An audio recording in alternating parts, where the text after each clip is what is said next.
So I used to believe that every team needed core values, but then I found that way too many leaders or teams in sports or in business that would work really hard to come up with core values would fail to bring those values to life. And so they didn't just become cliche, they actually became something that the leader was not following through on in a real way and would take away from their credibility. So for a while there, I stopped really emphasizing or even encouraging some coaches to have core values for their program. However, in the last few years, I've changed my mind again. I think they can be incredibly powerful. Core values can be incredibly powerful when we align our culture system with our core values. Core values can be a compass. They're a compass in the biggest storms of our seasons. Now, in part 2 of our conversation with Mckenzie Ridgely, she is going to share an incredible story of how she used core values with her team early in the season to right the ship and to send them on an amazing 17-game win streak, to win a state championship, and provide an experience for every player that they will remember, not just for winning, but for it being a special group, a sisterhood. Now, I'll let her tell you the rest of that story, as well as share the rest of her culture system in today's episode of the Coaching Culture Podcast. So thank you for joining us again. My name is JP Nurbin, and I'm joined by my co-host Nate Sitterson and Mckenzie. As always, the mission of this podcast is to help you to become a better leader and build a better team culture. To get the notes to this in every episode of the podcast, you can subscribe at tocculture.com or by using the link in the details of this episode. You can also learn more about TOC Coach, whether you're a high school coach, a youth coach like Mckenzie, or a college coach, Division I coach like our last guest in the podcast, Angel Utterkin. TOC Coach can provide you with online courses, resources, community, and coaching. We've got 3 tiers. Standard tier is completely free and gets you access to our community chat. Our premium tier gives you access to all our online courses, our certification course, live webinars, and a free one-on-one call with a TOC executive coach. For administrators, we also have a VIP tier, which is for schools and clubs, and it gives every coach in your organization premium access, as well as the administrator additional courses and trainings. To learn more, head on over to tocculture.com. So Mckenzie, I just kind of want to maybe hold up the mirror for you a little bit right now in the next kind of the last part of our podcast here, just kind of learn a little bit more about you and yourself as a leader and your leadership philosophy. And I've probably been on recently this kick where I look at so many organizations using personality assessments, whether it's Myers-Briggs, DISC, or Strength Finders. And there's obviously some value in those things. Otherwise, people wouldn't be doing them. And yet I look at like the experience, the journey of a coach, and I go, just put anybody through a season, give them a journal and maybe somebody there to have some reflective conversations. And I think you'll learn more about yourself than any Myers-Briggs test could provide, right? So you've gone through the season, your first big season as a head coach of a high school program. You win a state championship. What have you learned about you and that you maybe didn't know before? Yeah, I have learned it's not necessarily about me. I feel like I've just learned how to be more me and to bring the best of me in order to get the best out of other people. Because I think that, I can be loud and fiery and all this stuff, but that's actually not what's best in the moment. And, I've learned how to take feedback and apply that to my quote unquote personality, but to not always, just coach based on my personality, which is, I know, something that TOC has, you don't just coach based on your personality. And so taking feedback about my, coaching on my personality and just changing that into how I coach. I'm still loud and fiery, but not at the referees or at anything else. It's learning how to be myself in certain moments, or be this part of myself in this moment, and changing that minute to minute, honestly, sometimes, in practice or in the game, where I could be like super frustrated with how this drill is going, and take a deep breath and be like, all right, maybe it's me. Girls, what's not working here? Did I not explain this correctly? You can tell me. Yeah, we didn't understand it the first time you said it. Okay, let's try this again. Girls, what's going on? Does this drill just suck? Like, yeah, we don't need to work on this, honestly, and we don't really understand it. Okay, screw it, scratch it. Or I'm like, no, we actually do need to work on this, and let's just tweak it. And then Let me ask a question on this here, because I think you said something there too. I just want to pull on even deeper on this thread, which you talked about your best self. What I'm kind of hearing, I might be wrong in this, is that this idea of Mckenzie at her best has evolved. yeah, 100%. Yeah, I just feel like I feel like in the past, my best has always been like on 100. Like, everyone just assumes that you're like doing your best means like you're the loudest, you're the craziest, you're sometimes the meanest, you're whatever it is. But your best, I just apply it to like what feedback I'm receiving from the girls, not direct them telling me something, but just like how things are going. And I'm just like better at testing different methods, I guess, because I have different methods now. It's not something you learn really in one season. But you just have different tools to do that, to be the best, and to get the best out of somebody else. I kind of almost see you as like a scientist coach. You're really observing how players are responding, and feedback is not necessarily them saying this is bad or don't do that, coach. It's just like, oh, that's not resonating, that's not moving it. And rather than just go harder and harder and add more energy to it, you're able to have awareness of yourself and others and able to shift.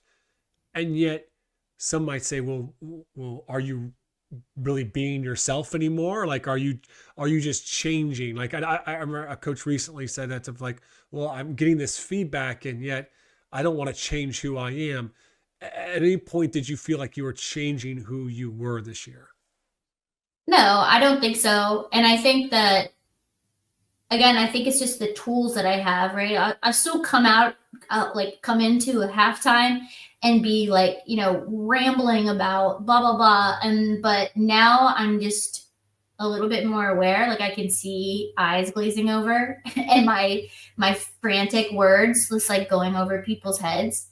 And I can be like, all right, everyone, including me, we're going to take a deep breath right now. Like, I actually did that. I'm like, I can literally feel my like blood pressure coming up through my eyes, but they're just like glazed donuts.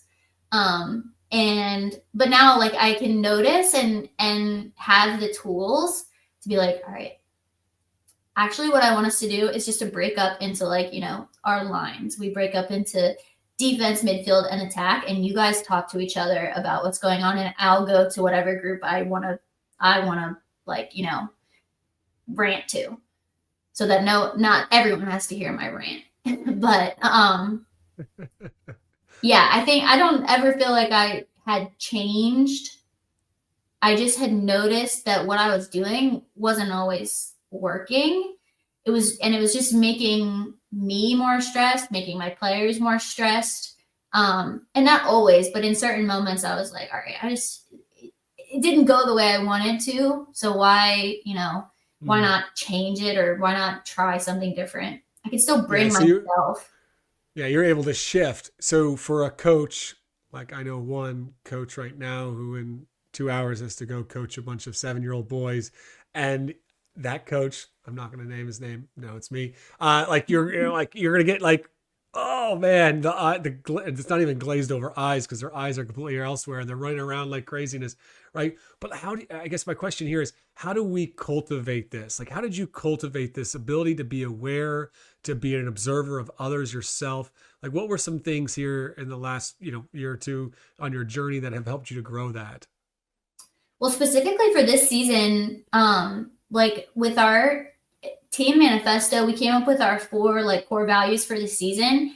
And, you know, I wasn't exactly sure how that was going to play out or how we were going to kind of use that throughout the season until our very first scrimmage of the season. And at halftime, it was like tied 0-0 against a team that we should have been beating by like 4 or 5 goals at that point.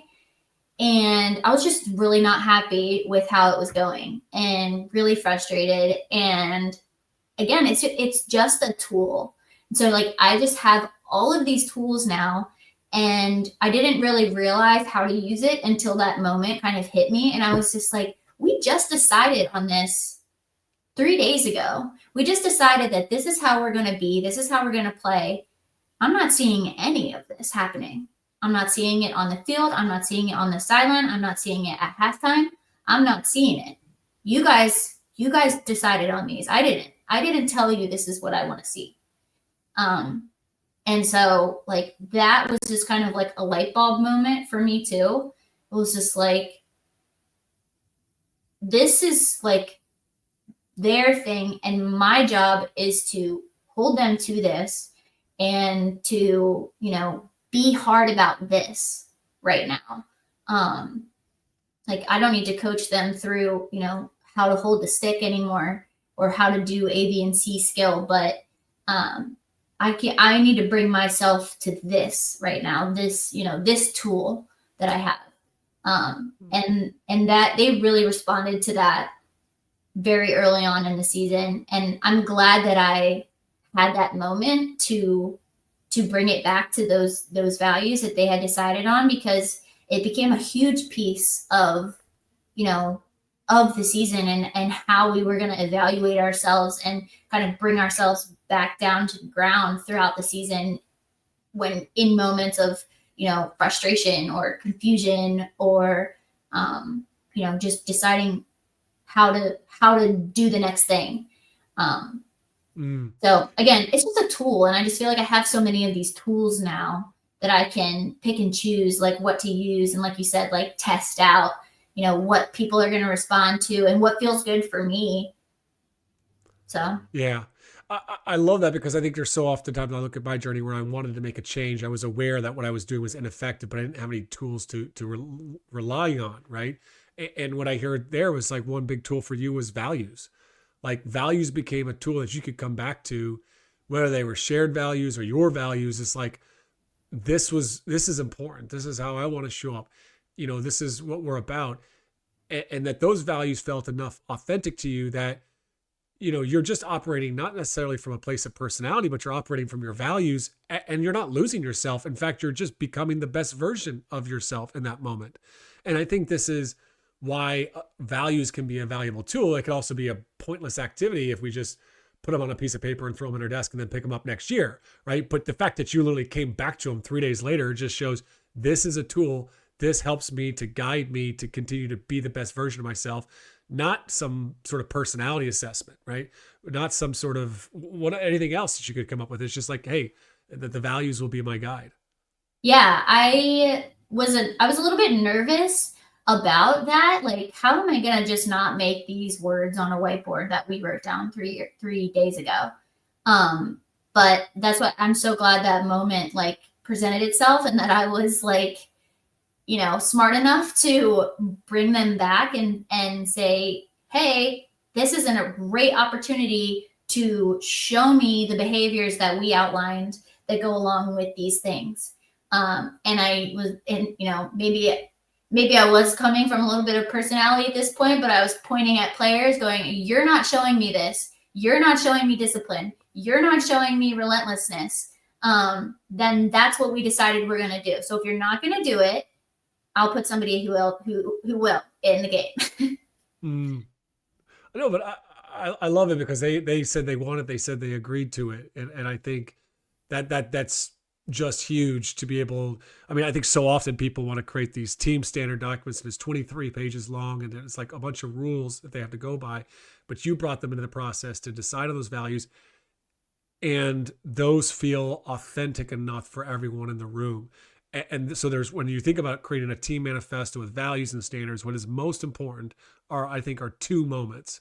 The moment where you have a conversation where people feel like whatever goes on that piece of paper, I was a part of it. There's a part of me that is now a part of that team manifesto, whatever it be, however, whatever you want to call it. Everyone feels a part of me is on that, part of my vision, a part of what I think is most important. And the second biggest moment is then the moment where you aren't that as a coach, they aren't that as a player, they aren't that as a team, and you go back to that. Those are the two critical moments, and you nailed them. Yeah, I don't think they really even realized, I don't think any of us really realized how effective that was going to be in terms of, in that second moment, because they just were like, they fully accepted it. They were like, yeah, you're right. We're not. And spoiler alert, we won that scrimmage. We came back in the second half and showed up a lot better. And yeah, I think that was probably a bigger light bulb moment for me than it was for them. I think that they were just happy to turn the game around and play better. But I saw a really, really cool opportunity to continue to focus on those. And we made it like a huge piece of, our check-ins, of our journaling prompts after games, of our, of our leadership, of our team leadership, like our captains. And, we ended up having awards at the end of the season that went along with each one. And we have them, we're getting them engraved on our championship rings, just because and the girls chose that. I had the seniors, design the rings, tell me what they wanted, look at examples, and they were like, we want our 4 values engraved on the inside of the ring. And everyone else was like, yeah, we wanted that too. We wanted those on there somewhere. And I was just like, wow, I think I did a good job with that. Mckenzie, I love that your players came back to the values that you guys co-created at the beginning of the season and said, this is who we want to be. And now that sort of became the definition of who you were at the end of the year, and the thing that they wanted to remember tied to that championship experience. And obviously, we're talking a lot about the systems and strategies that we recommend and that we work with coaches on every day at TOC Coach and in our community and with the coaches that we support. And I think one of the values I hear Mark Castillo talk about all the time, the reason that we exist in this community and that JP's built out these systems and that we are here to try to help support coaches like yourself that are trying to find a better way and a better understanding of themselves, is that, Mark always says the work we do is to try to help coaches have the best experience they've ever had in coaching. And when you think about that as our purpose statement, and you think about your experience in kind of experimenting with a lot of these systems this year, what for you was the value of just the TOC kind of community and approach in your first year? Yeah, the community piece is so unique. And I think it just, like, for me, especially this season, is like kind of like a safety net in terms of I can throw something out there, be like, hey, here's what I'm going to try. Has anyone done this? Or here's what I did try and here's how it went. Like, does anyone have, like, what went wrong? And just kind of like being that scientist coach, it's scary sometimes. And yeah, you want to try, there's probably, 100 things out there on the internet that is just like, oh, use this to, select your captains. But then there's no one to kind of contact after that and say, hey, but what about this? Because, my team, blah, blah, blah. every team is different. Every sport is a little bit different. How can I apply it to my team? Not every resource is 100% designed for you, your team, your sport. And the community kind of is a, like you said, that like testing grounds. You can check in before you try something or after you try something, or, just be like, just ask for feedback on things. And that support is something that is so unusual in coaching, because people are judging you. You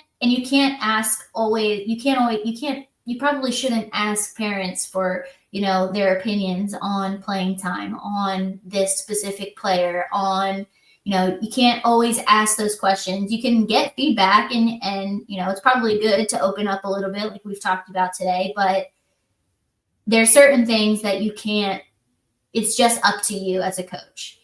And there's a lot of pressure that goes along with that, and a lot of like mind games you play with yourself and doubt and questioning.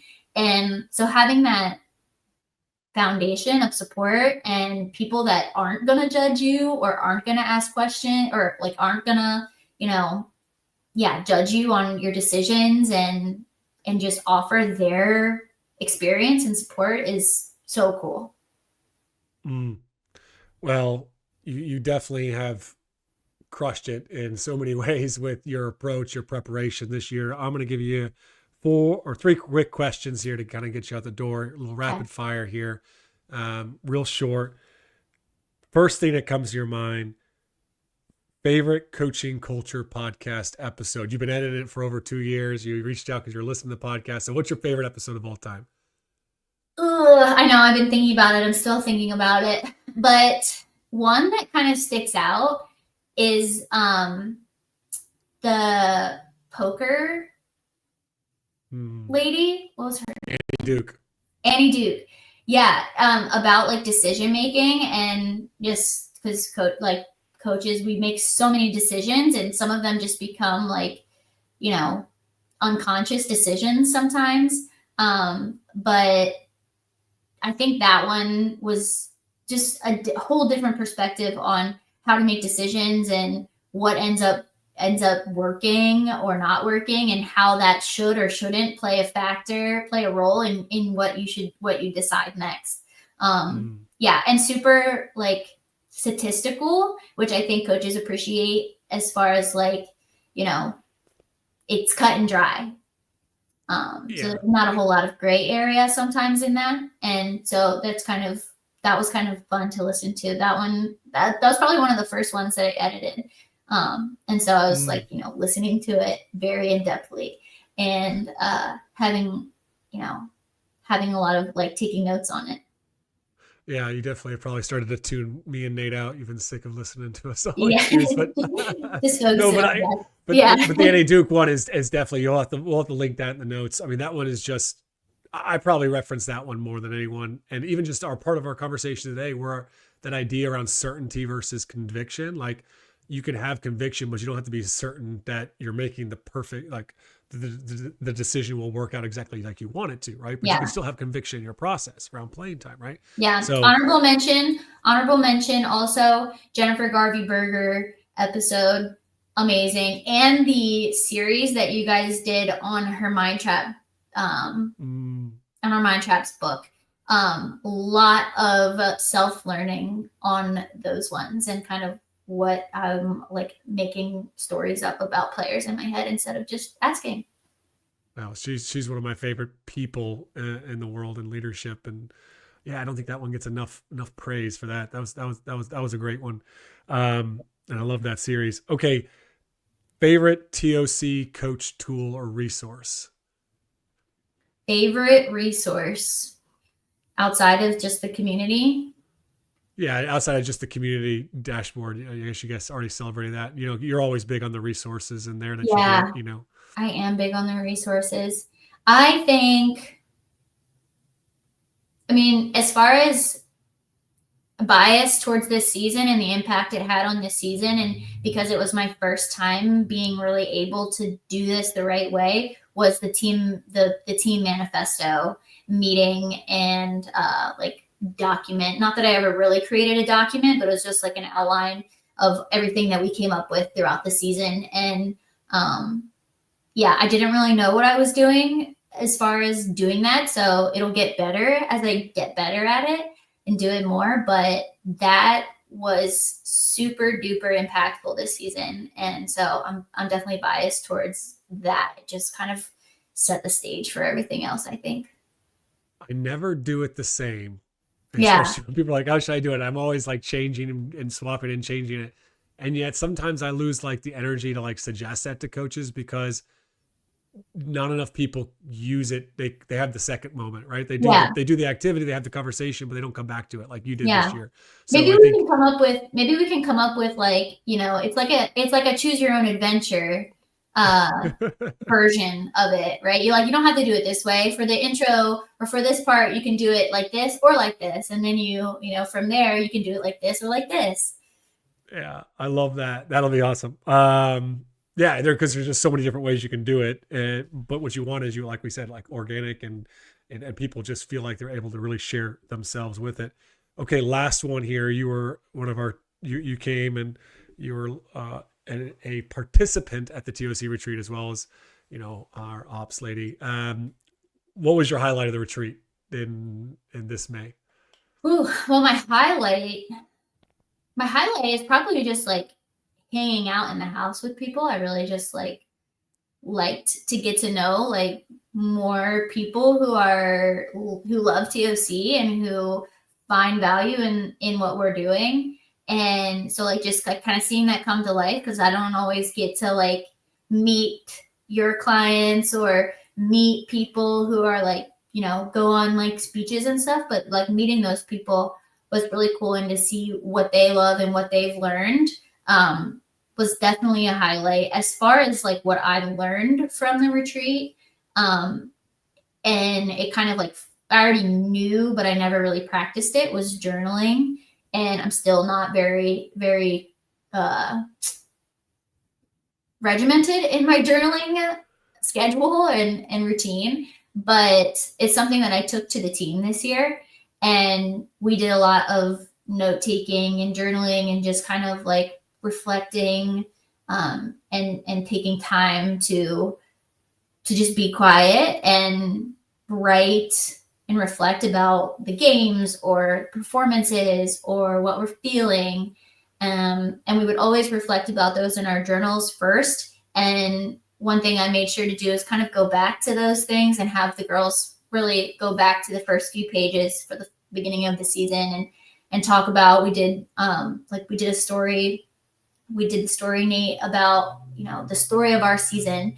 And the girls really like were using their journals, like flipping through, you know, key points of the season. So that was really cool to see. And yeah, I've got my TOC journal right here. So everyone go get your TOC journal. Well, definitely you have to drop the link in Yeah. the details of the episode on that. I mean, the journal, yeah, I mean, my routine constantly changes too now. Like I would say I'm consistent every day, but it's probably more so just a scattered dump now at this point. But yeah, I mean, the retreat was special in that time of just like, it was probably very different than anybody had ever experienced. It was just about coming and being together and having really powerful, you know, meaningful, not every conversation necessarily was even powerful. It's just meaningful conversations with each other in a space together. Obviously an amazingly relaxing beach, you know, and all that stuff is great stuff there, but it was being with people, and people don't do that enough. And yeah, so do it glad again you in got, the spring. we're doing it again. Well, this has been great. We're so grateful for you and all the work that you do with the podcast, with TOC Coach, and the coaches that want to interact with you, that want to like reach out to you. All they have to do is just join TOC Coach, and then they get to like have conversations with you, Nate, and I. So yeah, let's test some things out, guys. love it. Or coaching like a scientist. That's right. I think that's what emerged for me today is we got to coach more like scientists. Let's just experiment, you know. I've been fortunate since 2016. I've been able to just start using other people's teams as my lab. So and if it blows up, it blows up on them. I'm glad it didn't blow up on you this year, because otherwise, Nope. if it had, I would have blamed Nate. So That's what I'm here for. Super grateful for both of you and for Betsy and Mark and Tyler and our whole team, and for supporting me through this season. And yeah, it was an amazing first season. And I don't know, I think I might have to retire after winning the state championship year one. But I don't know. I guess only up from here.